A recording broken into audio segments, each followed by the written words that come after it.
Historians of Reddit, what commonly accepted historical inaccuracies drive you crazy? Albert Einstein did not fail mathematics in school, as is commonly believed. Upon being shown a column making this claim, Einstein said, "I never failed in mathematics. Before I was 15 I had mastered differential and integral calculus. Thanks a lot, now I have no excuse for failing my pre-calc class." I'm not a historian, just Mexican, and let me just say that Cinco de Mayo is not Mexican Independence Day. First, that Roman gladiatorial battles were bloodbaths with like 30 men dying in one fight. I read something very recently saying that 1 in 200 fights ended in killing. Gladiators are freaking expensive and you don't just get them killed. When a man was injured, fight over. Second, that Nero played the lyre and sang while Rome burned. He was in Antium and hurried back to Rome. Source: Tacitus. The ye and ye olde is actually abbreviated as an early modern English letter called thorn that was pronounced like th, so it's pronounced more like our the oldie than anything else. Also because Gutenberg's printing press didn't have thorn, so they improvised with y. That Paul Revere actually staged a midnight ride and was the only one who did so. He actually went from lodge to lodge warning people, then got his butt arrested, and then escaped later on in the night. That most of the slaves in the triangle trade ended up in the USA. Wrong, just plain wrong. The majority of slaves shipped from Africa ended up in South or Central America or the West Indies. Just to add to this, so many slaves were shipped to the West Indies because it was cheaper to work current slaves to death and just replace them rather than give them even a substandard quality of life.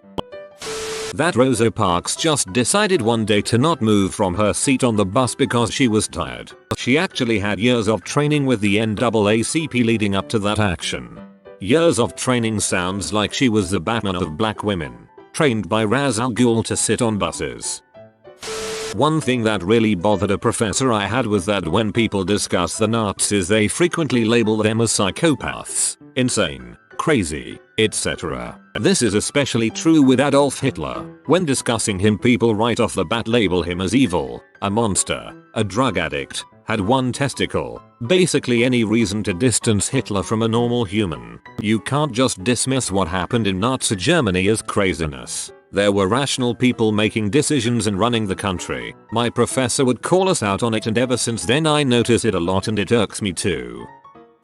Pabst Blue Ribbon Beer claims that it got the name by winning the Blue Ribbon for Best Beer at the World's Columbian Exposition, the Chicago World's Fair of 1893. There were no blue ribbons awarded at that fair.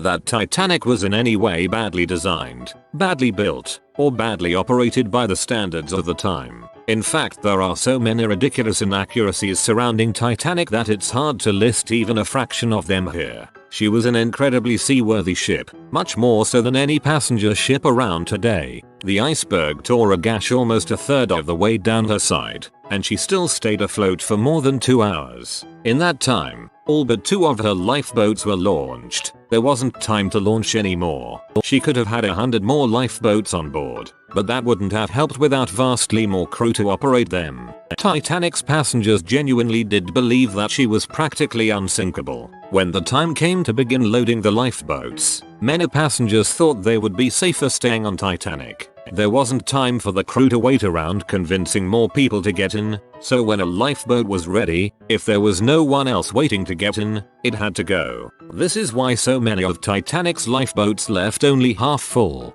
Titanic wasn't traveling too fast for the conditions, by the standards of practice around at the time. Further precautions were put into practice after the incident, but no one on board can be blamed for doing what anyone on any ship would have done the same. She wasn't built using substandard materials. This rumor goes around a lot these days because of an article that was written some time ago. What the article is supposed to mean is that there is much better quality steel available today. This was not the case in 1909. Additionally, Titanic's builders were paid on a fee plus materials basis. They were given a set fee to construct the ship, plus the cost of all materials used. There was no incentive to use anything but the best steel they could get their hands on. The shipyard had an excellent reputation and would not risk tainting it by using bad steel, which could easily be noticed on inspection anyway. Titanic and her two sister ships Olympic and Britannic were also surprisingly maneuverable for their size, much more so than was expected. Some will tell you that Titanic's rudder was too small, but this simply isn't true. In fact, Olympic's wartime captain marveled at her maneuverability and was even able to throw her into a sudden turn, ramming and sinking a German U-boat. Olympic was the only merchant vessel throughout the First World War recorded to have sunk an enemy vessel. Galileo's models at the time of the controversy were less accurate than the geocentric models for predicting movement of celestial bodies, important for navigation. There was ample reason to be skeptical. The Catholic response was primarily because he decided to insult the Pope, his patron, not his scientific views. Church views on the geocentric system were largely based on Greek models, not the scripture. Since his parody of the Pope was done within his works advocating heliocentrism, the church requested he cease to publish them but allowed to publish about other scientific subjects. He agreed to do so. He later broke that promise, leading to the famous trials. It wasn't a war against science, it was politics. That Napoleon was tiny. He was actually above average height. This mistake is due to the fact that French inches were different from English inches, I believe. That people in the Middle Ages used spices to mask the flavor of meat that had gone bad. If you could afford spices that were traded from far off lands at great expense, you could well afford fresh meat. The idea that Columbus was trying to prove that the earth was round, or that anyone in that time period even believed that the earth was flat. Mark Twain did not say, "The coldest winter I ever spent was a summer in San Francisco." I've seen quite a few quotes attributed to him that are really of unknown origin. I think because of his wide range of writings it is easy to claim he wrote something.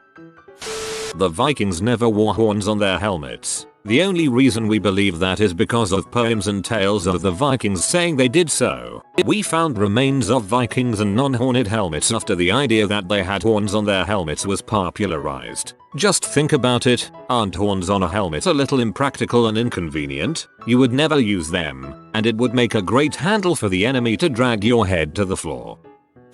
That people who lived before modern medicine lived much shorter lives. When we say that the average life expectancy of an individual in say the year 1100 was 35, it does not mean that most people lived to around 35 and then suddenly died. It means that mainly due to high childhood mortality and death during childbirth rates, the average age of death was driven down. If you survived childhood and pregnancy, you had a fairly good chance to live well into your 60s or 70s. Of course, people died more often from diseases and malnutrition, but these were marginal factors in reducing the average life expectancy compared to childhood mortality and death during childbirth.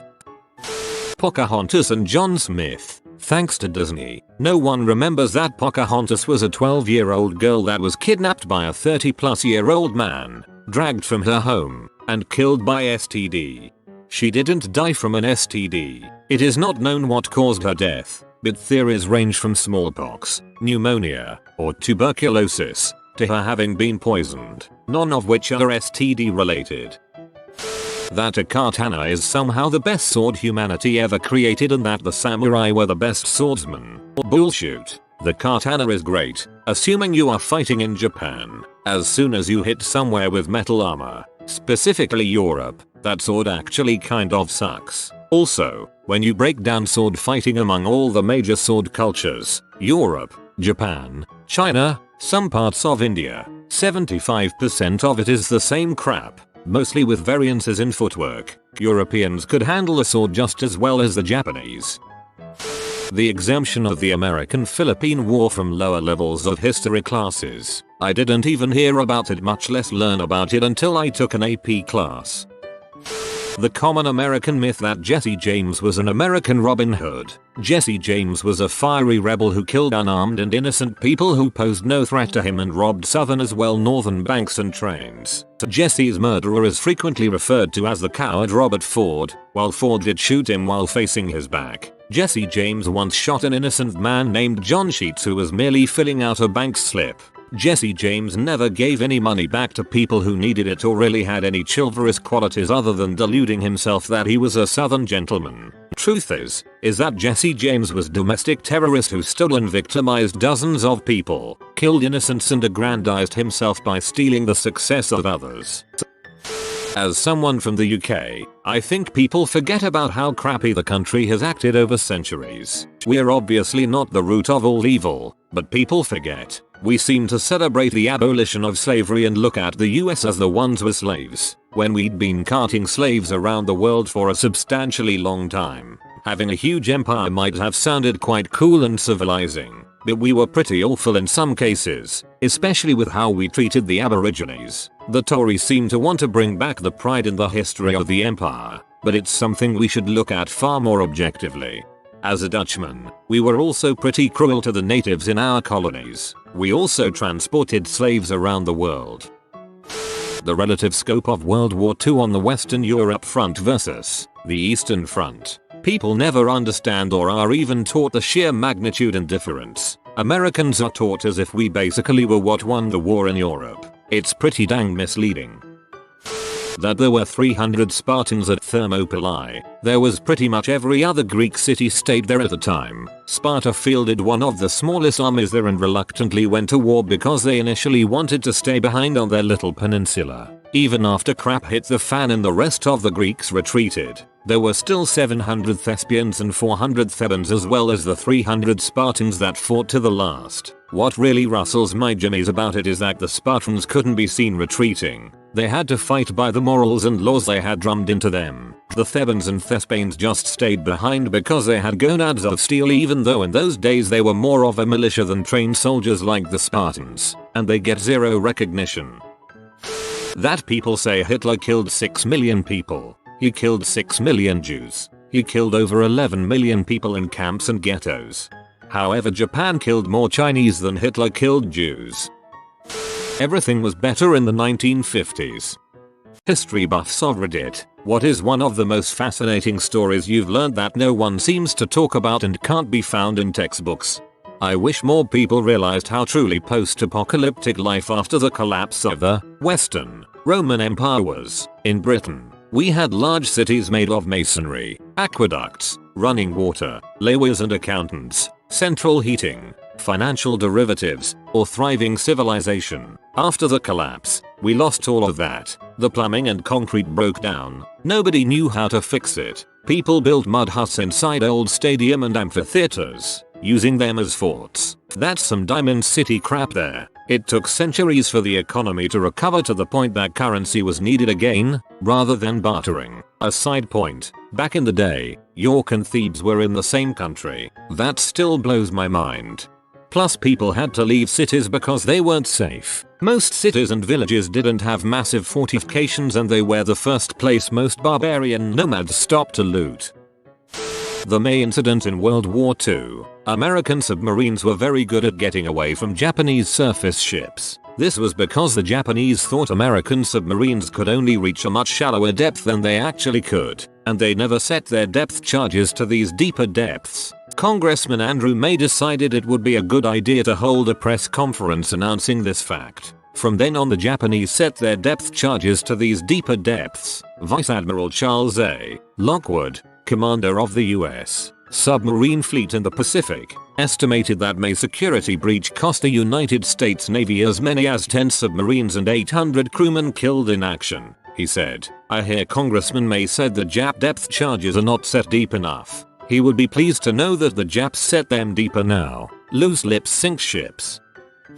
When Ivan III of Russia married Zoe Sophia Paleologina, niece of Dragaces Paleologus or Constantine XI, her uncle gifted them a library along with many other treasures. This library somehow survived the burning of Moscow in 1493 and continued to be passed down to her son, Vasily III, and then on to her grandson, Ivan IV. During Ivan IV's reign of terror, the second half of his reign, he feared the library was too precious a treasure and worried it would be stolen. So he and a few men took the collection out of Moscow, what was most likely a 3-day horse ride, and buried the books, possibly in a vault, To ensure the location of the library would never get out, he had the men killed. Ivan IV died before the location of the library was ever revealed. We have no idea what could have been in this library or if the contents have even survived, though some historians have speculated that Plato's Hermocrates, the final dialogue pertaining to Atlantis, could have been part of the collection. There's no proof that this is true.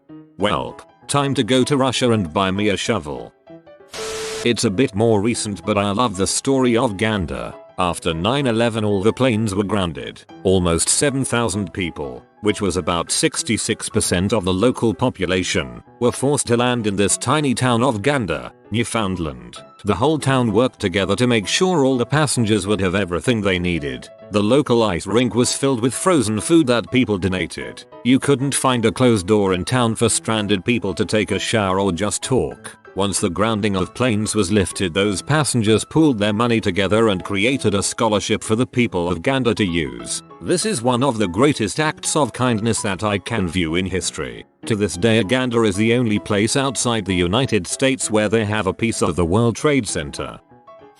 In World War II, there was a Spanish spy named Joan Pujol Garcia who approached the Allies to work for them. When they refused, he approached the Nazis, and they accepted him, giving him the codename Arabelle. Once he earned credentials working as a Nazi spy, he approached the Allies again, this time getting a job as a double agent, codenamed Garbo. This is where it gets unbelievable. He fed the Germans a combination of misinformation, true but useless information, and high-value information that always got to the Germans just a little too late. He even started a spy network consisting of 27 sub-agents of his own. Keep in mind that not a single one of these sub-agents existed. They were completely imaginary, but regardless, he submitted expense reports for them and had the Nazis giving him money to pay their salaries. At one point, when he had to explain why some high-value information got to the Germans late, he told them that one of his spies had died. He actually got the Germans to pay the imaginary spy's imaginary wife a very real pension for her loss. Not only did his false information get the Nazis to waste millions of dollars, but he was also instrumental in convincing the Nazis that the attacks on D-Day were just a diversion, and the real attack was yet to come, keeping vital German resources away from the front lines. He is one of the only people to ever get an Iron Cross from the Germans, which required Hitler's personal authorization, since he wasn't a soldier, and an MBE from King George VI.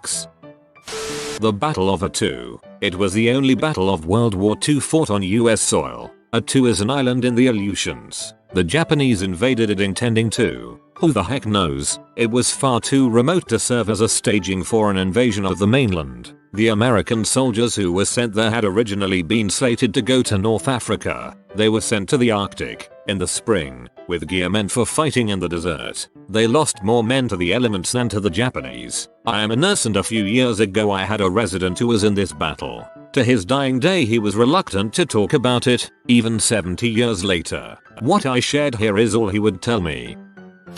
So during the Spanish-American War, right after it broke out, the US Pacific Fleet got wind that the Spanish had their Pacific Fleet sitting in Manila Bay in the Philippines. So the US fleet sails from Hong Kong to go attack them, and along the way a British fleet saw them headed full steam somewhere and figured they must be headed for a battle. Well, since there were no training videos or simulations in 1898, the best way to get experience was to either be in a battle or watch one, so they followed along behind the Americans to see what was going to happen. Well, as they continued on, a German fleet saw them as well and made the same decision the Brits did and followed along to watch. It's important to mention here that the US ships were the best of the time. Only the British had similar ships, and these new US ships were the best in the world, though low in number. So on top of the spectacle of a battle, everyone wanted to know how they would perform. So finally the Americans get to Manila Bay and find the Spanish still at anchor in the harbor. So they sail up and blockade it. Morning comes and the Spanish wake up to find the harbor blocked by 6 of the best ships money could buy at the time, and past them an assortment of British and German ships and a couple reserved ships from the US fleet. Well, the Spanish, having no idea what the heck is happening, refused to surrender, and unfortunately for them the American guns were longer range, so they just sat out there and absolutely destroyed them while Spanish shells splashed in the water hundreds of feet away. They fired 6,000 shells at the Spanish. In the end, virtually the entire Spanish fleet was either at the bottom of the harbor or so damaged it was useless. 75 men were dead and hundreds wounded, and the only major naval force the Spanish had in the Pacific Ocean was done for. The US side had a handful of injuries and only one fatality, which was an old engineer who succumbed to heat stroke during the battle. Diarrhea was so widespread and common in the 19th century that people would develop opium habits because opium makes you constipated. Opium has probably prevented millions of deaths from diarrhea. I crap you not.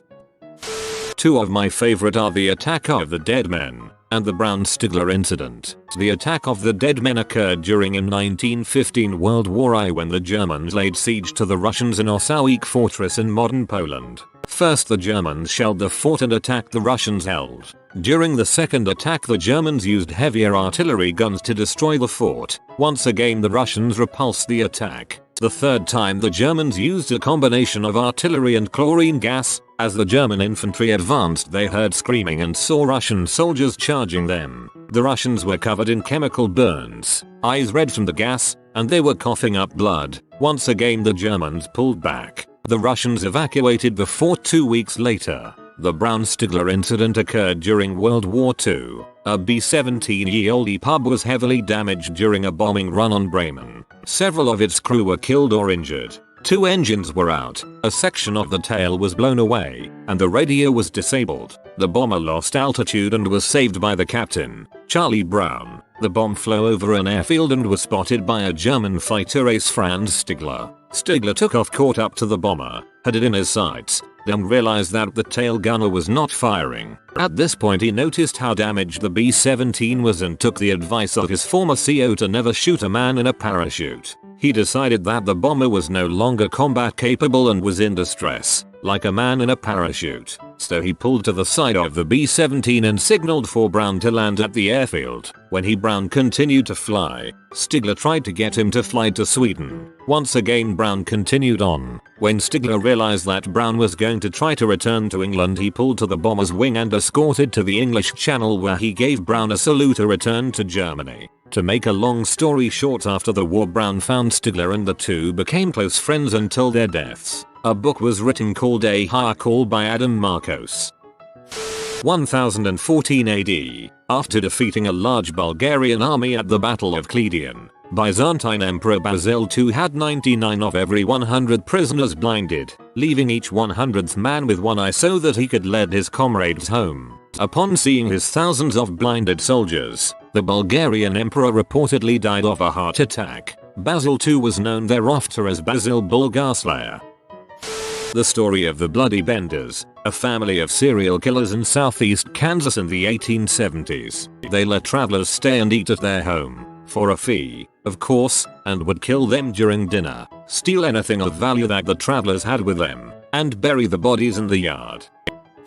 More people may know about this now compared to if you had posted this question like 6 months ago, but the story of the Clotilda, the last slave ship to carry slaves from Africa to the US. The importation of slaves into the US had been outlawed by the federal government in 1808, but the international slave trade was still active. In 1859, the captain of the ship bet a rich man that he could import some slaves from Africa. He sailed that year and made it back, smuggled them into ports at night, took them up the river and then transferred them to a steamship and burnt the Clotilda. The slaves were split according to the people who fronted the money for the captain to sail and were enslaved alongside the American-born slaves and were freed after the Civil War. The captain was tried, but not convicted. The slaves settled on recovered land and founded a town called Africatown that's still there. It got launched back into the news recently because there's been a lot of attempts to find the last US slave ship and people believe that they found it a few months ago.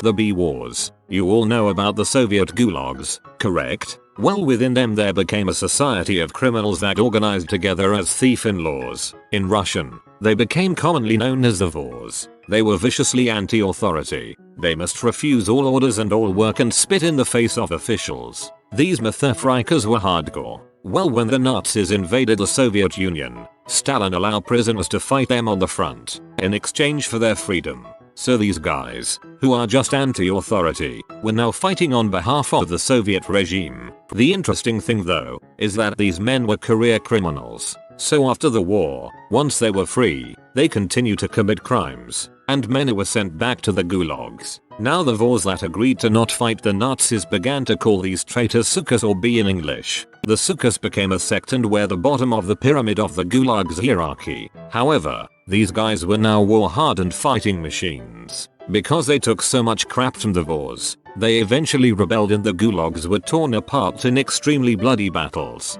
Literally tens of thousands of prisoners died. It was no joke, and the guards allowed them to get away with it too because it was a means of population control. Thus, the B Wars.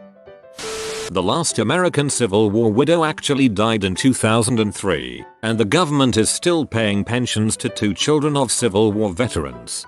In case anyone is finding this hard to believe, the woman married an 81-year-old Civil War vet when she was 21 years old. She then lived to be 97.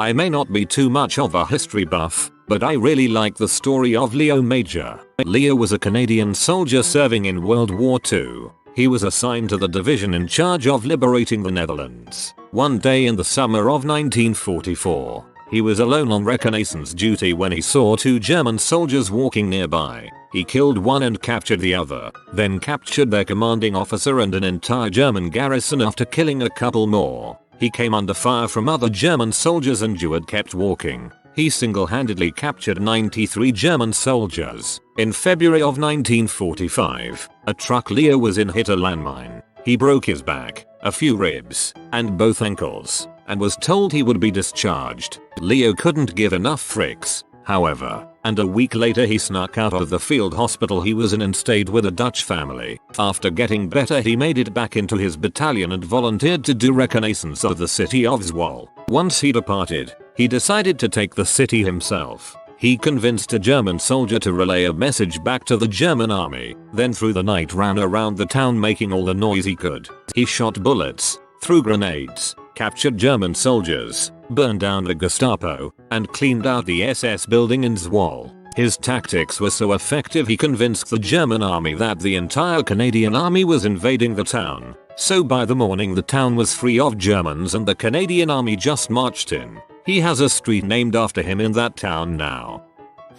The Battle of Saragahi, 21 British Sikh soldiers were attacked by 10,000 Afghans. All the Sikhs fought to the death and brought down a lot of Afghans. It, deservingly, should be considered one of the greatest last stands of all time. I recently finished Killers of the Flower Moon, which was a piece of interesting history about the systematic murders of the Osage Indians around the 1920s in Oklahoma. Without going into every little detail, the Osage Indians were given head rights over land that contained oil. They were essentially given royalties for miners to come and mine for oil. It actually ended up making them the wealthiest people per capita at the time. Of course, some white folk weren't too impressed and then started systematically murdering them so that the head rights would be passed on to a relative whom happened to have a white husband, as he would be allowed to legally take possession of the head rights. It was investigated many times with nothing turned up until Hoover decided to take a much bigger vested interest in the case and assign a team to handle it. It was a pretty important case as it gave Hoover the impetus to increase the size of his department and implement new ideas as a framework moving forward for the future Department of FBI. I think it was called Dodge at the time. Anyways, I hadn't heard about this and never knew just how much these people went through at the hand of common white folk around them at the time. Very interesting read and highly recommend it. Robert Liston, 1794 to 1847, a surgeon. In fact, he was described as the fastest knife in the West End and could amputate the leg in 2.5 minutes. The faster the surgery, the more likely the recovery. Though during this particular amputation he went so quickly he also removed his patient's testicles. However, he also amputated a man's leg in less than 2.5 minutes, who would later die of gangrene. In his haste, he accidentally cut off his assistant's fingers, who would later die from gangrene, and, apparently, cut through the coattails of a surgical spectator, who was so scared he died of fright, this becoming the only surgery with a 300% mortality rate. We British did try opening trade by negotiation, but sometimes we did it very, very badly. 1793, Beijing, Qing Empire, McCartney Embassy, Britain's first attempt at negotiating with the Qing. The party arrived with no prior warning or arrangement with the royal household or the court of the Qing, and at a time while the emperor was in a different palace, so not expecting guests. The Qianlong emperor still agreed to meet them though, and was quite impressed by the 10-year-old boy they brought along, who could speak fluent Chinese. None of the adults could speak Chinese, or Manchu, or any language that was used in the Qing court. So the court ran around trying to see if anyone could speak English in the court. Literally only one person in the Qing court could, the Grand Secretariat Hessian, who was occasionally absent from court due to illness. The negotiating didn't go too badly between McCartney and Hessian, though Hessian did have a bout of illness while at the table, which it turns out was caused by a hernia the guy had for over 20 years, which McCartney's physician actually helped with, putting them in a pretty good position for once. Then there was the issue of the kowtow, which McCartney would not do to Qianlong as it would be disrespectful to the British king to bow more respectfully to a foreign emperor. That took a lot of negotiating around, with the conclusion that McCartney would show Qianlong the same respect that he would show the British king, which offended the court, but the emperor was fine with after explanation. The result of the comedy of errors, Qianlong sending a letter to the king rejecting trade offers. However, not as some think due to this mess and offending the court and stuff, but just because he didn't want to trade with them. A Dutch party did everything right and they were still rejected. What historical fact blows your mind? London Underground opened during the American Civil War. Freaking explains why 6 feet 3 inches me can't fit in the dang thing properly. That at the same time the US Civil War was going on, which killed about 600,000 people and served as probably our greatest national tragedy, China was in the throes of the Taiping Rebellion. The Taiping Rebellion is the largest civil conflict in human history, and best estimates put the death toll somewhere north of 20 million. Really reminds you of just how many more people live in Asia. Also, Hong Xiuquan, who led the rebellion, claimed he was Jesus's younger brother. The number of aircraft destroyed during World War II is greater than the number of aircraft that currently exist in the entire world today. Of course it is. The number of destroyed planes has thousands of zeros in it. In the late 1800s, writers complained that young adults are losing touch with reality. Instead of sitting at the dinner table with family, they have their noses buried in a magazine. In the late 1800s, music paper producers claimed that illegally copying sheet music would destroy the entire music industry. A man survived both atomic bombs in Japan. After being shot during a duel, Andrew Jackson lived with a bullet next to his heart for 39 years. Jackson was shot first and calmly kept his composure and ended up killing the man. When speaking to an astonished friend after the incident, he stated, "If he had shot me through the brain, sir, I should still have killed him." Lead poisoning would explain much of his behavior. How deplorable the conditions were just being in the Royal Navy in the 17th century. You would work in disgusting, stupidly dangerous conditions, had more than a 50% chance of dying, and after 3 years of this they would find an excuse not to pay you at all. This is why a lot of them became pirates. There was a saying that the only difference between prison and the Navy is that in the Navy you might drown too. That the Romans and the Chinese knew about each other and actually communicated semi-regularly. The Chinese called the Romans Dakin and envisioned them as a kind of mirror China on the other side of the world. It is believed that the human population dipped as low as 1,000 people about 70,000 BCE. We could very well have been a few stillbirths or saber-tooth maulings away from extinction. When reduced to such low numbers, the survival of a species truly teeters on a knife's edge. It's a difference of a handful of births, too few and you dip below minimum viable population. Our survival could have come down to something as trivial as some tribe finding a spring or gazelle in the nick of time. Yes, it's thought that extremes of climate in Eastern Africa forced humans to divide into small, isolated groups. We came back from the brink, reunited, and populated the world. Crap's crazy. The last execution by guillotine was after the first Star Wars movie. Bear in mind that, when invented, it was by far the most humane method of execution out there. Epcot, the entire theme park at Walt Disney World, was built in 3 years. It takes longer to get new shopping plazas finished today. Largest construction job in the world at the time. I wonder how much of a role the fact that it was Disney played in that. Like, shopping plazas need to deal with zoning and all sorts of other things. I teach history at a high school and I realized today that we've been using guns in war for close to 600 years. Also sort of poetic to think that the world's first giant artillery weapon, the Dardanelles gun, ended the Roman Empire. Kind of poetic with the advance of technology in this classical empire being destroyed by the first early modern siege. Just learned this in my history class today. There are no more living veterans of World War I, but there are still 20,000 alive widows of World War I veterans. It's estimated that Genghis Khan killed approximately 40 million people in his lifetime. It's also estimated that when he slaughtered the city of Urgench, he killed over 1 million people in approximately 6 months. He had a habit of conquering a city, rounding up all the prisoners, then dividing the prisoners by the number of people in his army and giving each soldier that number of people to march off and behead. America was 1 vote off from importing hippos. The loss of life in the world wars, around 38 million in World War I and around 60 million in World War II. Just thinking about how catastrophic and damaging that must have been for people and communities is something I just can't comprehend. In World War I, buddy battalions were common in Britain, where they would recruit and keep men together from local areas, the idea being that the connection would help morale and bring them together. Just looking at the dead from the Battle of the Somme, 72,000 plus people died from the UK and Commonwealth, entire battalions wiped out, entire villages and towns losing all their men and boys, hundreds of families who knew each other, who all on the same day find every recruited soldier from that area has died. The loss must have been unimaginable. The last American Civil War widow's pension was paid in 2003. There was also a Confederate soldier that tried going to a veterans hospital in the 1950s. They originally wouldn't treat him because he wasn't a United States veteran. I should clarify that they did end up treating later though, he was just originally denied.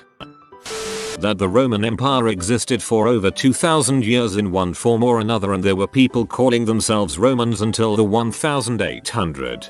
Even after that, nations and rulers laid claim to the mantle of Rome, well into the 20th century.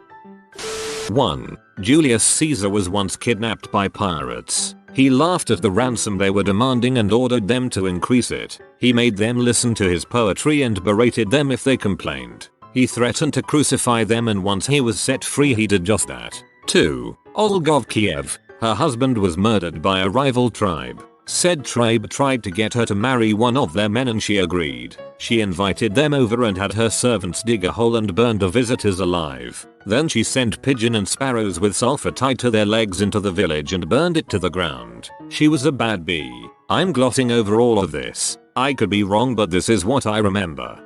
Julius Caesar was once kidnapped by pirates. He laughed at the ransom they were demanding and ordered them to increase it. He made them listen to his poetry and berated them if they complained. He threatened to crucify them, and once he was set free he did just that. Till that JC was a Vogon.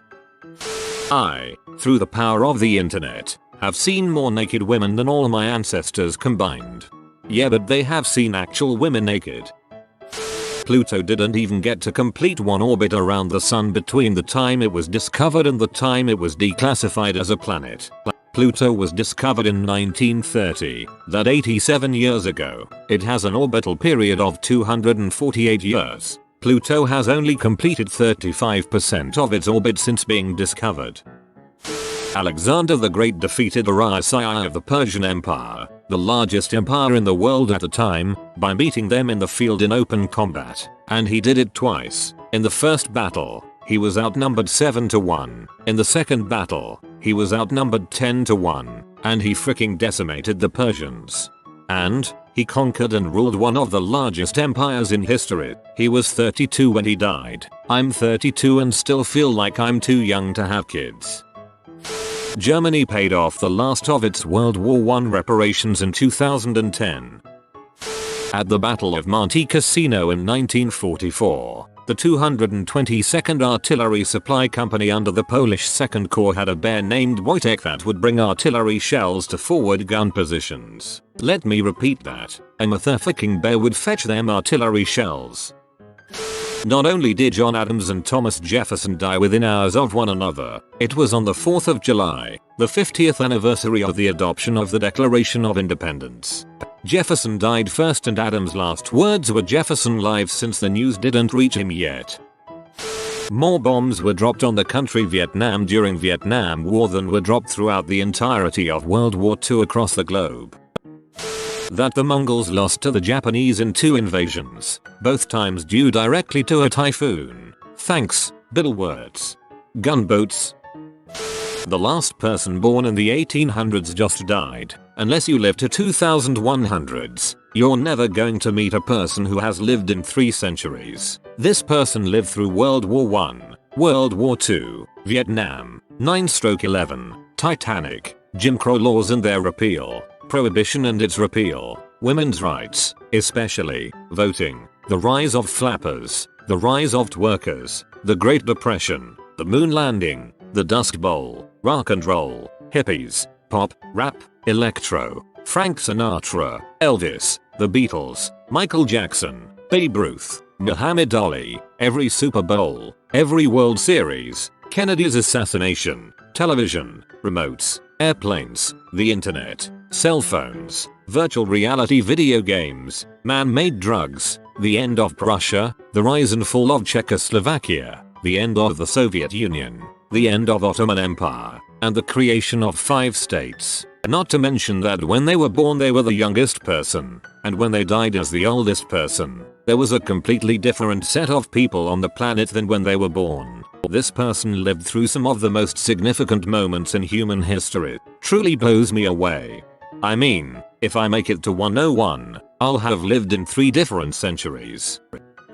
I am in my early 20s. When my grandmother was a child, living in the South, an elderly neighbor would tell grandma about how when she was herself a little girl, she remembered seeing the Confederate troops march by in the Civil War. It's so strange to think that an event which seems so distant really happened within 2 human lifespans.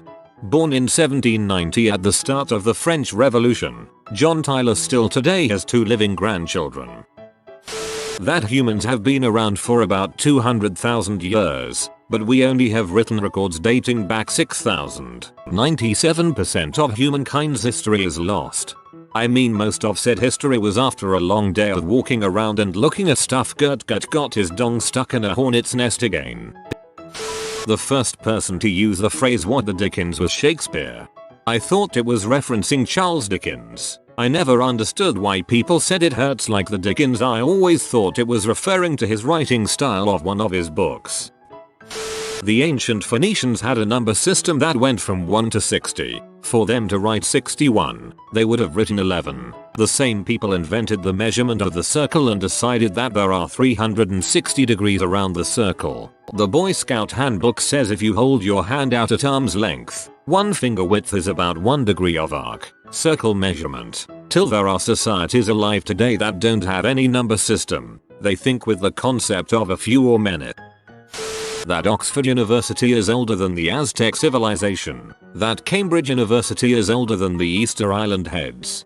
And that Oxford is so old no one knows when it was actually founded. They only know people were teaching there as of 1096, but don't know how long that had been going on.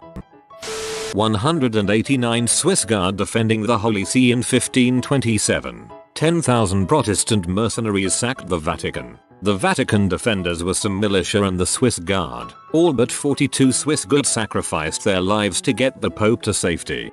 Not to mention that they still guard the Vatican to this day, and that the Vatican is the only state allowed to use Swiss mercenaries.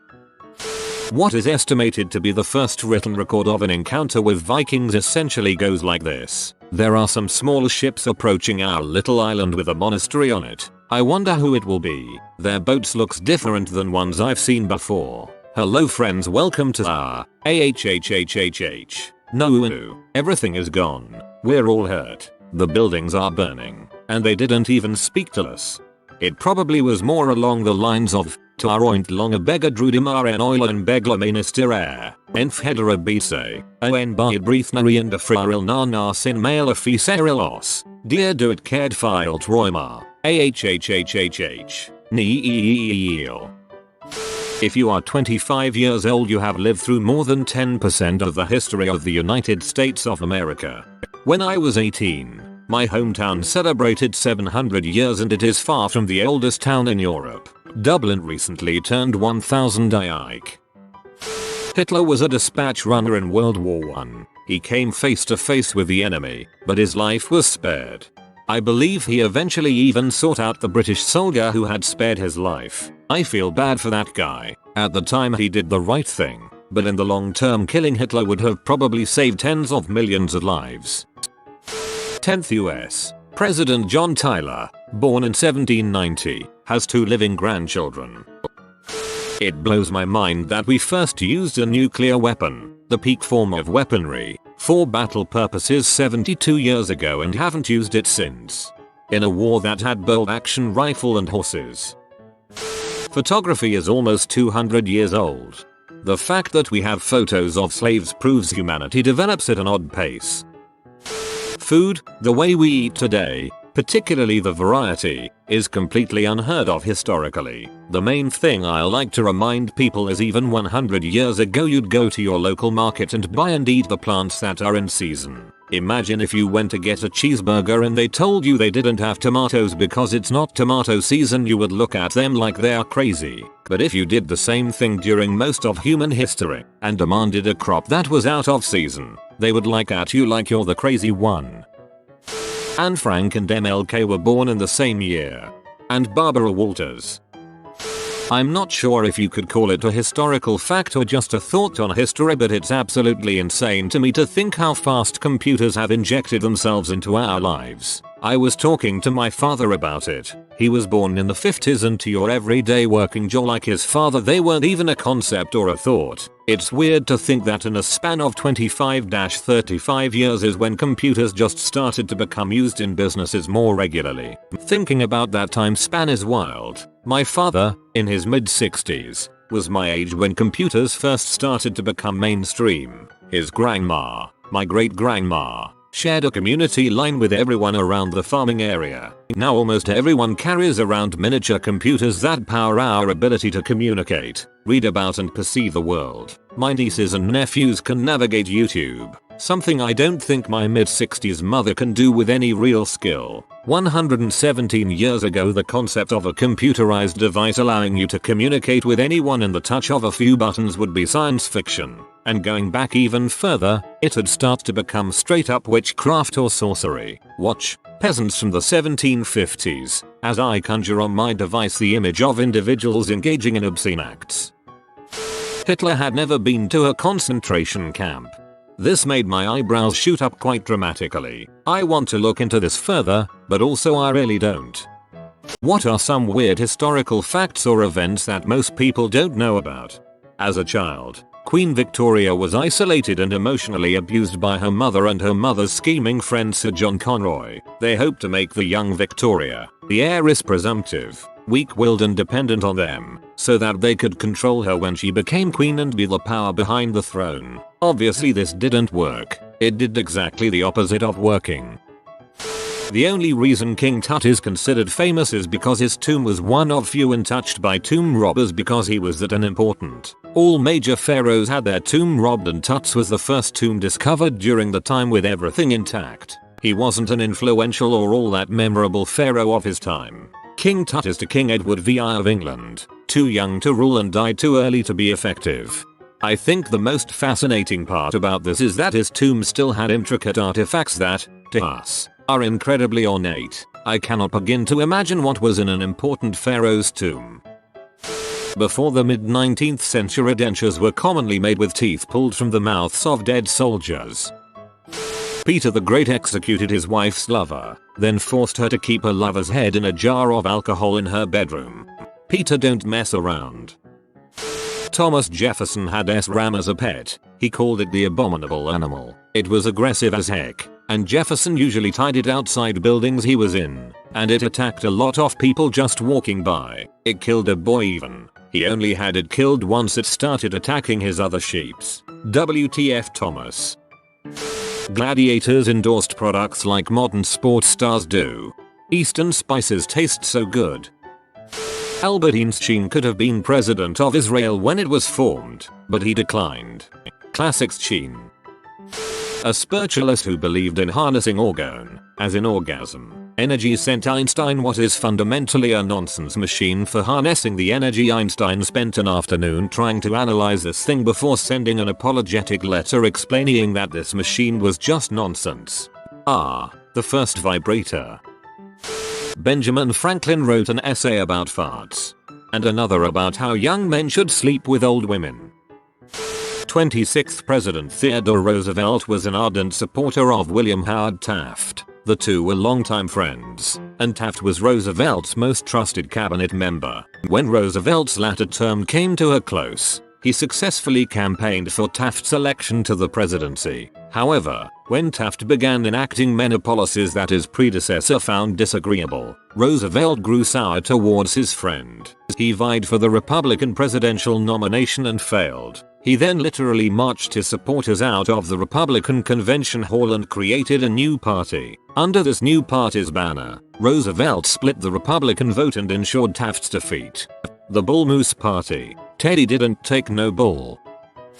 Thomas Jefferson collected so many books in his lifetime that he would go into debt. After the British burned Washington, D.C. in the Battle of 1812, he sold most of his books to the Library of Congress to replace those that were lost in the fire. Jefferson had spent 50 years accumulating a wide variety of books in several languages and in many subjects, including philosophy, science, literature, architecture, law, religion, and mathematics. The nearly 6,500 books netted him $23,950.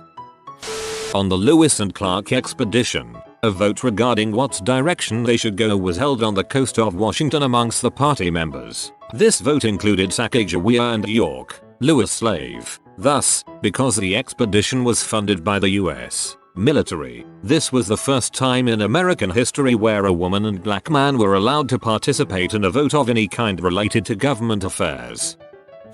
Legend holds that the Renaissance artist Raphael died of exhaustion and fatigue due to excessive fornication with his mistress, Fornerina, Badam TSS. Hitler's original plan for the Jewish was to deport them to Madagascar. When that failed for obvious reasons, mass forever sleep was the backup. Over 1/3 of the men who served in the Waffen-SS were neither German nor ethnic German.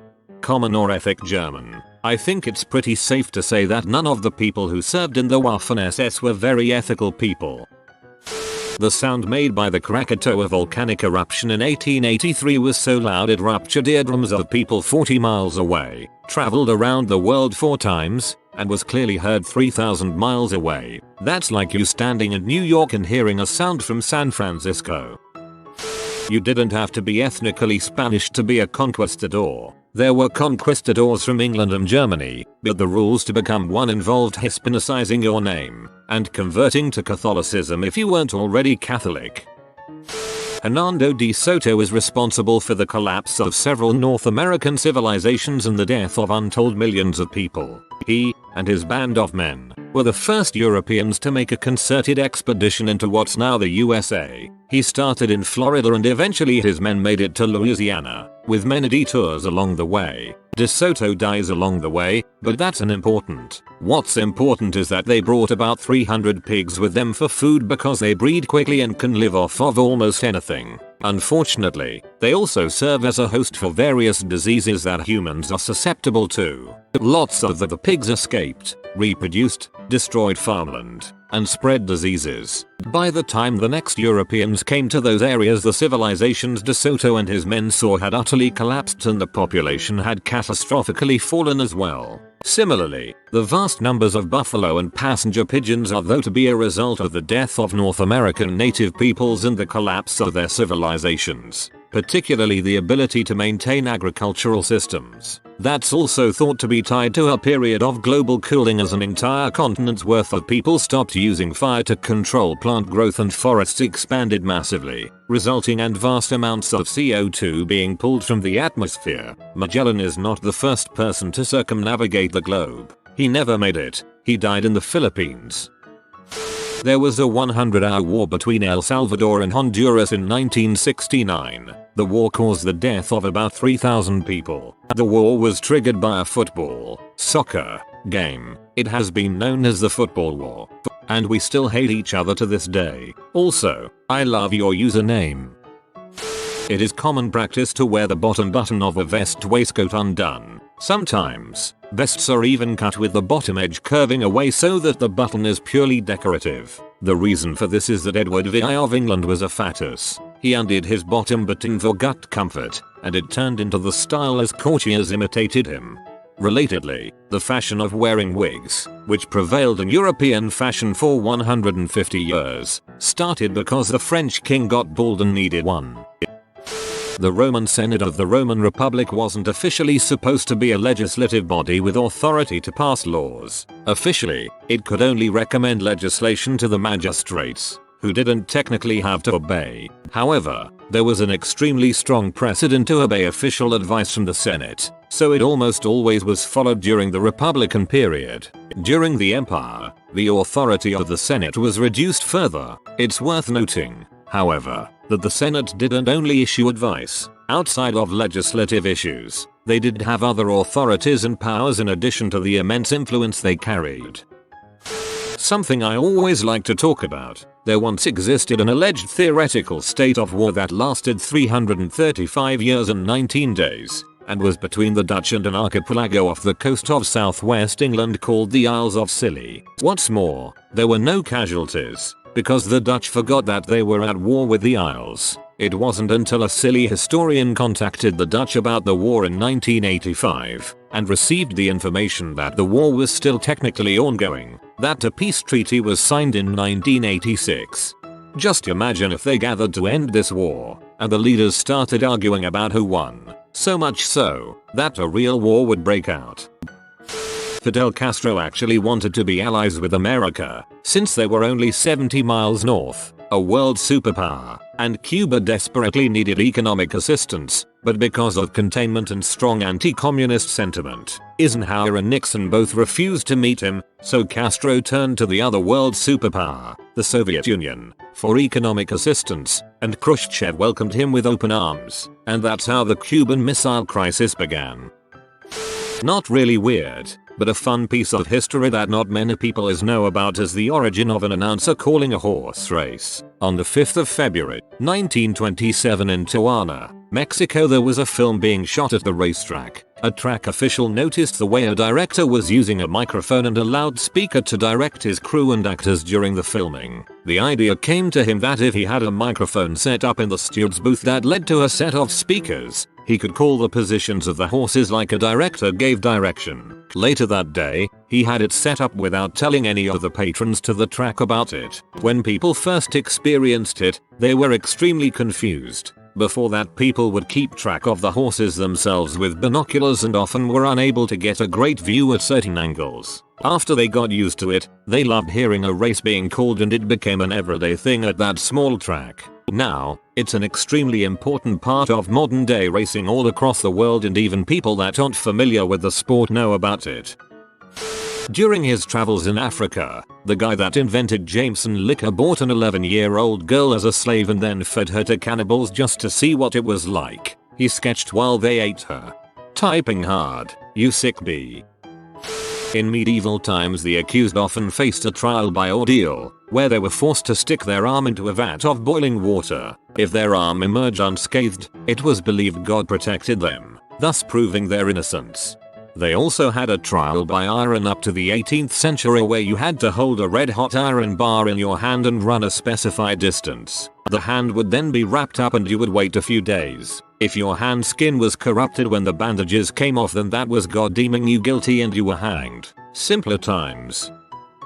The Twilight Zone was one of the first television shows to feature a nearly all-black cast on a dramatic show that was not dealing with racial issues. This was all because of Rod Serling, who was quoted in saying, "Television, like its big sister, the motion picture, has been guilty of a sin of omission. Hungry for talent, desperate for the so-called new face, Constantly searching for a transfusion of new blood, it has overlooked a source of wondrous talent that resides under its nose. This is the Negro actor. The episode was The Big Tall Wish, which was part of the first season of the show, and it was awarded the 1961 Unity Award for Outstanding Contributions to Better Race Relations. Pope Gregory IX called for black cats to be killed as he believed they are incarnations of Satan. The mass killing of cats increased the number of rats in Europe. The increased number of rats helped to spread the plague all throughout Europe. He also had a steam yacht called the Saucy Sue, which was moored off the West Indies, in which he hosted the entire England cricket team and the Balinese goddess of plenty. Thomas Jefferson and John Adams both died on the same day, the 4th of July, 1826, America's 50th birthday. Adams' last words were, "Thomas Jefferson survives." He was wrong. Jefferson had died hours earlier in Virginia. Max Tremel, a priest on a winter walk one day in 1894, witnessed a young boy slip through some broken ice on the river and saved the boy from certain drowning. That boy was Adolf Hitler. 10-minute lobotomies. Two methods were used. Either had to drill holes in head, or the later method that was using a metal picter was used to hammer through eye sockets. In both method a metal instrument was used to mush brain. Local anesthesia was used. The patient could go home in the same day. The doctor did a couple of thousand of these and could do multiple surgeries a day. Also, because anesthetic was costly, they just stunned the patient with an electroshock therapy machine, which was pretty commonly available. Salieri did not kill Mozart. This is a legend. Mozart drank and died in poverty.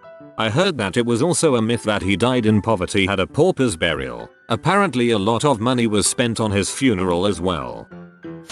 I actually have something for this. During the evacuation of Dunkirk in World War II, in that moment of despair, desperation and overall bleakness, on the beach there was a workers' strike by a group of British rail workers regarding overtime. A very strange thing to happen in the face of events.